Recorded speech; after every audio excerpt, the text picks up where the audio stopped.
no cuts, no fees. Education should be. We deserve quality education. We deserve teachers that can give us that quality education. Stop the abuses of fee increases and furloughs. Come on, everybody, we all want to graduate on time, right? Yeah. No cuts, no fees. Education should be free. No cuts, no fees. Education should be free. Officials, with the catnip that drives them crazy like the green greed, we are no longer experimenting in the maze in the days, chasing the cheese at the end of our days. Our schools are no longer your toy boxes, scratching and clawing down, because without us, there is no supply to your demand. We are students, like cat versus mouse, just remember, Jerry always beat Tom. So the CFA took a stand to say, just like you and me, students for quality education fight for our students' qualities. We're here to take back our universities, but you can keep the cheese. Political science major, I'm professor, and he'll be speaking to you on behalf of the master plan, and his name is Dr. Speak. Welcome, Dr. Speak. And it has been stolen from us, over a long period of time. I can tell you about this personally. When I attended the University of California as a freshman, a very long time ago, I paid $19.50 fees for my first quarter. Now, you could buy a lot of Brontosaurus for $19. But I need to tell you, even then, the process was starting, because by my second quarter it was $69.50, and it went up from there. Ronald Reagan was governor of the state at the time, and it was the beginning of a reign of a philosophy which really has stolen the master plan from us. But it's even more serious than just that. You heard about the guy who walked in the bar, right? Ouch! Now, what is that all about? I'm a political scientist. I'm a political theorist, actually. What happens is language plays funny games. And the master plan has been stolen from us, not just because we now charge you tuition, though we don't call it tuition, but because the master plan itself has been sanitized and removed to a distant past. So we are told that the master plan was possible in the 50s because the economy was booming in the 50s, and this was really a response to a booming economy, which is why, of course, that we can't afford the master plan now. That's what we used to call, and what we should still call, bullshit.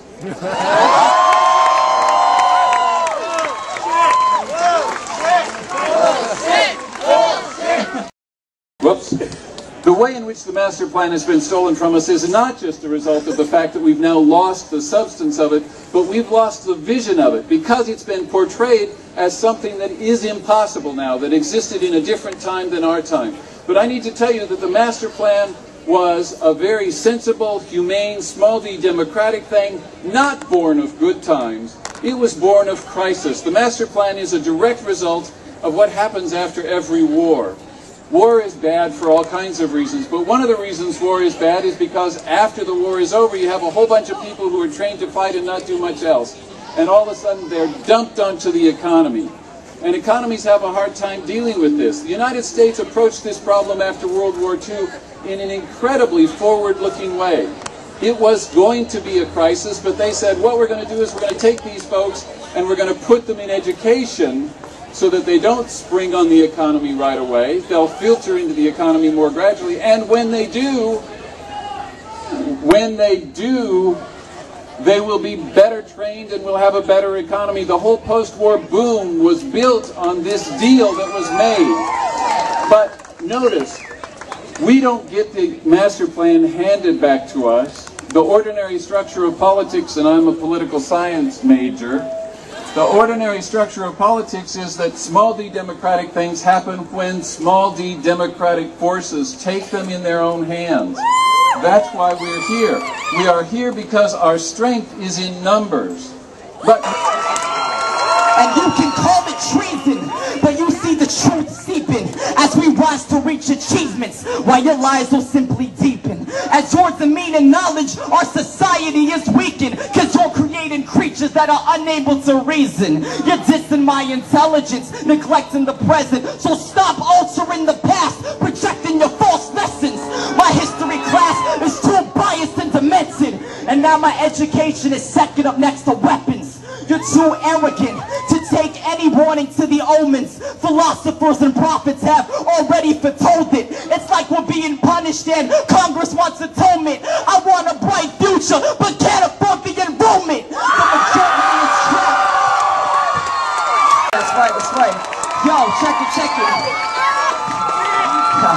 Yo, the majority is trapped, slinging drugs and shotties. I say no to budget cuts and no to Illuminati. Defiling human rights, so no to your foreign policies. If Cal State were human, you slashed up her body. I'm not sorry if my rap causes revolution. I'm not sorry if I'm clarifying the confusion. Definitely not sorry for empowering the youth. And my rights are violated. That's against the Constitution. You crooks, you criminals inflicting the pain. Your campaign wanted change, so you shook up the bank. You gave us 3 strikes, and if we do to you the same, you'll be 25 to life at the start of the game. Can you talk a big game about this and that, but when it comes time to act, you fail to do crap. You condition the people to fuel hate from Iraq, yet half the population can't face it on a map. So I demand an answer, cause I'm honestly stumped. You say we need an education, yet the teachers get dumped. And why are children getting dumber and their test scores suck? But these bombs that we dropping, getting smarter is... Think about that. You know, furloughs were supposed to save jobs, and what do I see happening? Every day I talk to my colleagues, my lecturer colleagues, who are not being rehired in the winter and spring quarters. Furloughs! Furloughs! Furloughs! Furloughs! Furloughs! Furloughs! I'm Amiri Baraka, an activist and poet and author and a very influential individual. So this poem is called The Last Word. It means a lot to me. Listen to every word of it. It's very important. I'd rather my fist be made of steel than my heel be made of iron. I'd rather water the earth with my tears than lose feeling. I'd rather walk than ride the backs of workers. I'd rather be criticized for protest poetry than write lines indifferent to my people's lives. Leave me to my propaganda. Let my songs call for freedom. Turn down my manuscripts, poem after poem. Tell me I'm repetitious. The word oppression is used too much. I'd rather complain than say nothing at all. I hope my last words call for revolution. I'd rather my pen be at least as mighty as a sword. Thank you.